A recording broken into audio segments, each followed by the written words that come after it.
அஸ்ஸலாமு அலைக்கும் வரஹ்மத்துல்லாஹி வபரகாத்துஹு. கண்ணியத்திற்குரிய ஜமாத்தார்களே, சஹாபாக்களுடைய வாழ்க்கை வரலாற்றை தொடர்பையாக நாம் பார்த்து வருகிறோம்.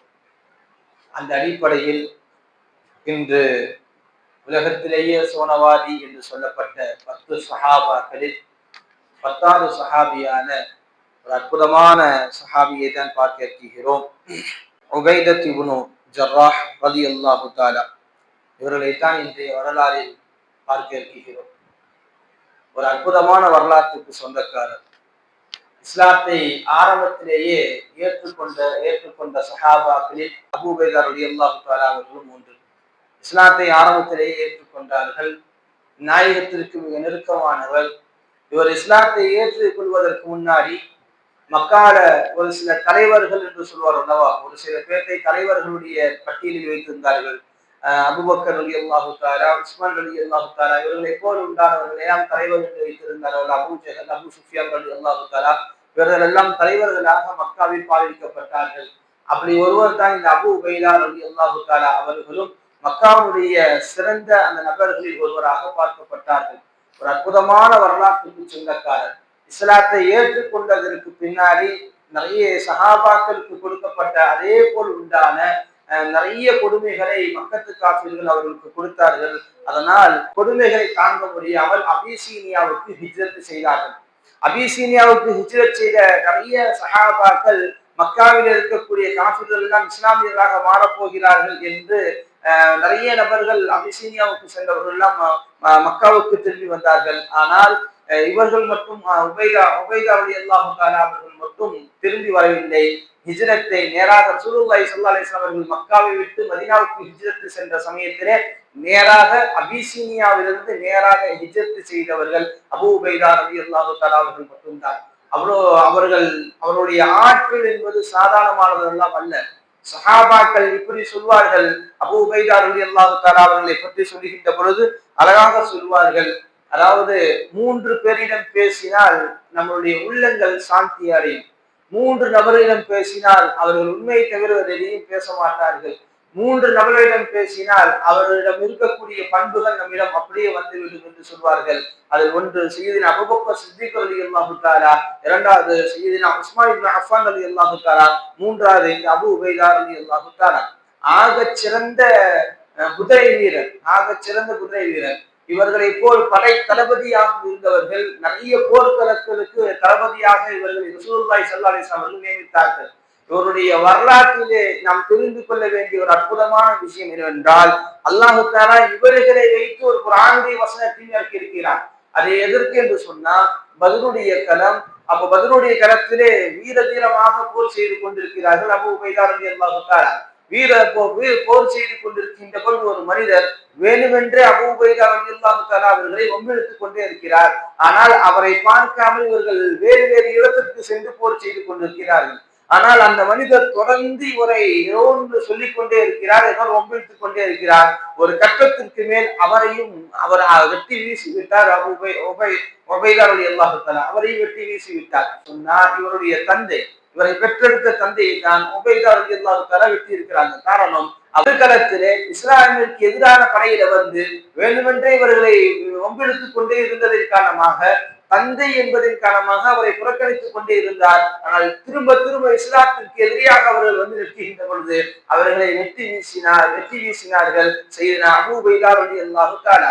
அதனால்தான் அல்லாஹ் தஆலா ஆயத்தை குர்ஆனில் அழகா சொல்வான், லா தஜிது கௌமன் யுமினூன பில்லாஹி வல் யௌமில் ஆகிரி யுவாதூன மின் ஜா அல்லாஹ் வ ரசூலுஹு வலவ் கான ஆபாவுக்கும் அப்னாவுக்கும் அவ் இஹ்வானுக்கும் ஆஸிரத்துஹும். அதாவது அல்லாஹ்வையும் மறுமை நாளையும் ஈமான் கொள்கின்ற ஒரு கூட்டத்தினர் அல்லாஹ்வுக்கும் அல்லாஹ் தூதரையும் விரும்பாதவர்களை அவர்கள் விரும்ப மாட்டார்கள்.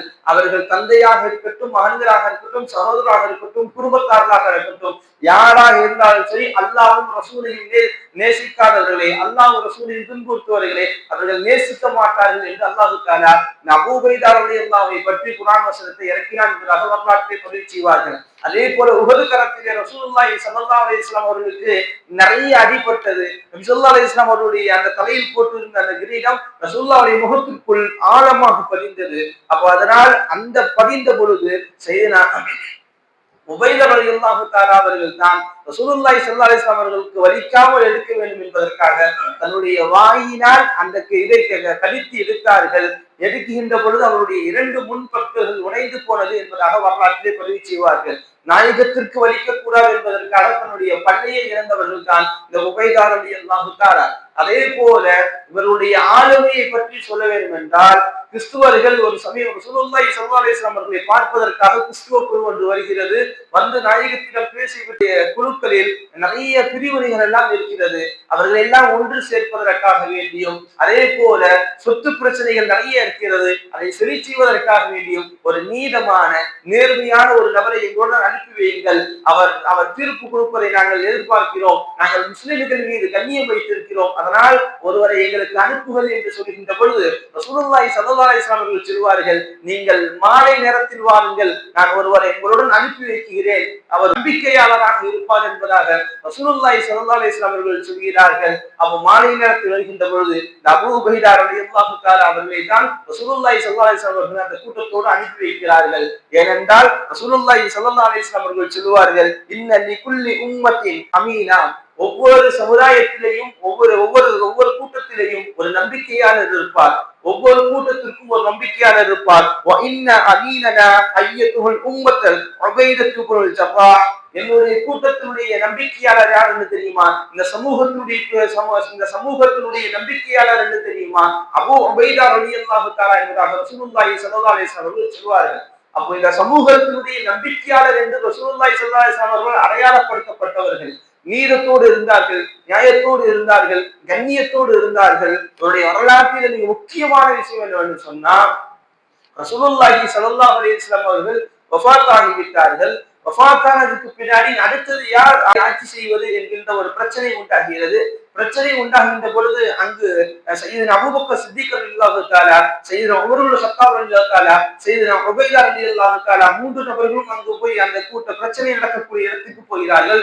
போகின்ற பொழுது அங்கு இருந்த சையதுனா அபூபக்கர் சித்திக் ரலியல்லாஹு அவர்கள் சொல்கிறார்கள், இங்கு இருக்கக்கூடிய உமரையோ இல்ல அபூ உபைதாவையோ நீங்கள் உங்களுடைய தலைவராக ஏற்றுக்கொள்ளுங்கள், இங்கு எதுவும் பிரச்சனை வேண்டாம் என்று பேசுகின்ற பொழுது அந்த அபூ உபைதா ரலியல்லாஹு தஆலா அவர்கள் சொன்னார்கள், இங்கு நான் தலைவராக வருவதற்கு தகுதி இல்லாதவன். ஏனென்றால் ரசூலுல்லாஹி ஸல்லல்லாஹு அலைஹி வஸல்லம் அவர்கள் இருக்கின்ற பொழுது யாரைத்தான் இமாமாக நியமித்தார்கள்? சையதுனா அபூபக்கர் சித்திக் ரலியல்லாஹு தஆலா அவர்களை தான் என்று சொல்லி முடித்த பொழுது சையதுனா உமர் இப்னு கத்தாப் ரலியல்லாஹு தஆலா அபூபக்கர் ராயத்தின் கரத்தை பிடித்து பையத்தை செய்தார்கள் என்பதாக வரலாறு பதிவு செய்யும். எந்த இடத்திலுமே தனக்கான பதவியை விரும்பாதவர்கள் சையதுனா அபூ உபைதா ரலியல்லாஹு தஆலா அவர்கள் ஒரு பெரிய யுத்தகலம், அதாவது கிட்டத்தட்ட சராசில் என்கின்ற ஒரு இடத்திலே பெரிய ஒரு யுத்தம் நடக்குகிறது. எதிரி படையிலே நிறைய நபர்கள் இருக்கிறார்கள். அந்த கூட்டத்திற்கு அம்ர் இப்னு ஆஸ் ரலியல்லாஹு தஆலா அவர்கள் தளபதியாக இருக்கிறார்கள். அவர்கள் ரசூலுல்லாஹி ஸல்லல்லாஹு அலைஹி வஸல்லம் அவர்களுக்கு கடிதம் எழுதுகிறார்கள், எதிரி படையிலே நிறைய எதிரிகள் இருக்கிறார்கள், அதனால் இன்னும் ஒரு குழுவை எங்களுக்கு அனுப்பி வையுங்கள் என்று ரசூலுல்லாஹி ஸல்லல்லாஹு அலைஹி வஸல்லம் அவர்களிடம் சொல்கின்ற பொழுது அப்போ ரசூலுல்லாஹி ஸல்லல்லாஹு அலைஹி வஸல்லம் அவர்கள் அபூ உபைதா ரலியல்லாஹுவை தளபதியாக போட்டு ஒரு படையை உருவாக்கி அனுப்புகிறார்கள். அந்த படையிலே சையதுனா அபூபக்கர் ரலியல்லாஹு அவர்களும் இருக்கிறார்கள், சையதுனா உமர் ரலியல்லாஹு அவர்களும் இருக்கிறார்கள். பெரிய பெரிய சஹாபாக்கள் இருக்கின்ற பொழுது அந்த படைக்கு தளபதியாக நியமிக்கப்பட்டவர்கள் அபூ உபைதா ரலியல்லாஹு தஆலா அங்கு செல்கிறார்கள். சென்றால் ஏற்கனவே அம்ர் இப்னு ஆஸ் ரலியல்லாஹு தஆலா அந்த படைக்கு தளபதியாக இருக்கிறார். இப்பொழுது யார் தளபதியாக இருப்பது என்ற கேள்வி எழுகின்ற பொழுது சொன்னார்கள், இந்த கூட்டத்திற்கு அம்ர் இப்னு ஆஸ் ரலியல்லாஹு தஆலா தான் தளபதியாக இருக்கிறார்கள், அதனால் அவருக்கு கீழ் தான் நான் பணிவுரை செய்ய வந்திருக்கிறேன், எனவே அவர்தான் தளபதி, நான் அதில் ஒரு போர் வீரனாக இருப்பேன் என்று தன்னுடைய பதவியை தூக்கி இருந்தவர்கள் சையதுனா அபூ உபைதா ரலியல்லாஹு தஆலா. எந்த இடத்திலும் பதவியை விரும்பாதவர்கள், எந்த இடத்திலும் பதவியை விரும்பாதவர்கள். இவர்கள் அவ்வளவு சிறந்த ஆற்றல் மிக்கவர்கள், போர் தந்தம் மிக்கிறவர்கள், யாருக்கும் அஞ்சாதவர்கள், நாயகத்தின் மீது முகப்பத் வைத்தவர்கள், கண்ணியமான முறையில் இருப்பவர்கள். இவருடைய வரலாற்றில் மரணத்தை நாம் நினைவு கூற வேண்டும். ஏனென்றால் சிரியாவுடைய ஆளுநராக இருக்கிறார், ரொம்ப ஏழ்மையான நிலையில் தான் இருக்கிறார். அதற்கு பின்னாடி சிரியாவுடைய சுற்று வட்டார பகுதிகளை ஒரு போர் நடக்குகிறது. போர் நடத்துகின்ற பொழுது அங்கு பிளாக் நோய் என்கின்ற ஒரு நோய் பரவி கிட்டத்தட்ட நிறைய நபர்கள் அங்கு இறந்து கொண்டே இருக்கிறார்கள். அப்பொழுது ஆட்சியில் அவர்கள் செய்யலாம் அவர்கள் சத்தாவுடைய ஆட்சியில் இருக்கிறாங்க. இருக்கின்ற பொழுது இவருக்கு அபூ உபைதா அவர்களுக்கு ஒரு கடிதம் எழுதுகிறார்கள். அந்த கடிதத்தில் குறிப்பிட்டு சொல்கிறார்கள், அபூ உபைதாவே, நீங்கள் மட்டும் மதீனாவுக்கு திரும்பி வந்து விடுங்கள் என்று சொல்கின்ற பொழுது அபூ உபைதா அவர்கள் சொன்னார்கள், என்னை நம்பி 20,000க்கும் மேற்பட்ட நபர்கள் இங்கு இருக்கிறார்கள் சிரியாவிலே. அவர்களை தனியாக விட்டுவிட்டு என்னால் வர முடியாது. உங்களுடைய பேச்சை முதல் முறையாக நான் நிராகரிக்கிறேன் அமீர் முஃமினீனே. நான் என்னால் வர முடியாது. நான் இந்த மக்களோடு தான் இருப்பேன், இவர்களுக்காகத்தான் நிற்பேன், இவர்களோடவே நான் மரணிப்பேன் என்று அதே நோயினால் வஃபாத்தானவர்கள் சையதினா அபூ உபைதா ரலியல்லாஹு தஆலா அவர்கள் மரணிப்பதற்கு முன்னால் சொன்னார்கள், தன்னுடைய படையை பார்த்து சொன்னார்கள், நீங்கள் ஒருபோதும் தொழுகையை விட்டு விடாதீர்கள், அல்லாஹ்வுக்கு மாற்றமான எந்த விஷயத்தையும் செய்து விடாதீர்கள், அல்லாஹ்வுக்கு இணை வைத்து விடாதீர்கள். அதை விட ரமலானை நீங்க ரமலானிலே நோன்பு வைக்காமல் ரமலானிலே அமல் செய்யாமல் இருந்து விடாதீர்கள். அல்லாஹ்வுக்கு நீதமாக நடங்கள். உங்களுக்கு எத்தனை வருடங்கள் ஆயுள் கொடுத்தாலும் சரி, ஒரு நாள் நான் இங்கு கிடப்பதை போல் ஒரு நாள் நீங்களும் கிடப்பீர்கள். நான் இங்கு கிடப்பதை போல் நீங்களும் ஒரு நாள் கிடப்பீர்கள். மரணத்தை இந்த சமூகம் சுவைத்தே தீரும். அதற்காக தயாராகி கொள்ளுங்கள் என்கின்ற உறக்க சிந்தனையை, உறக்க சத்தத்தை எழுப்பியவர்கள் சையதுனா அபூ உபைதா ரலியல்லாஹு தஆலா.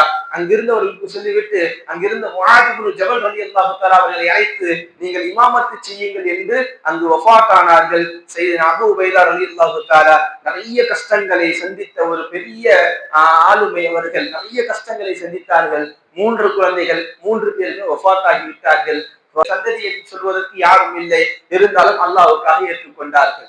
ரசூலுல்லாஹி ஸல்லல்லாஹு அலைஹி வஸல்லம் அவர்கள் சொன்னால் எதையும் செய்வதற்கு தயாராக இருந்தவர்கள் தான் சையதுனா அபூ உபைதா ரலியல்லாஹு தஆலா அவர்கள். இப்படிப்பட்ட அருமையான சஹாபிகள் வாழ்ந்தது நம்ம எல்லாம் நம்முடைய ஈமானை கொஞ்சம் சோதித்து பார்த்துக் கொள்ள வேண்டும். சாதாரண விஷயத்திற்காக எல்லாம் ஈமானை விட்டு விடுகிறோம், சாதாரண விஷயத்திற்காக எல்லாம் அல்லாஹ்வை குறை சொல்கிறோம். ஆனால் எந்த கஷ்டம் வந்த பொழுதும் கூட, ஒரு நோய் தாக்கி விட்டது, அங்கிருந்து தப்பிப்பதற்கு உண்டான வழியை தான் நம்ம செய்வோம். ஆனால் என்னுடைய மக்களுக்காக நிற்கிறேன் என்று இருந்தார்கள்.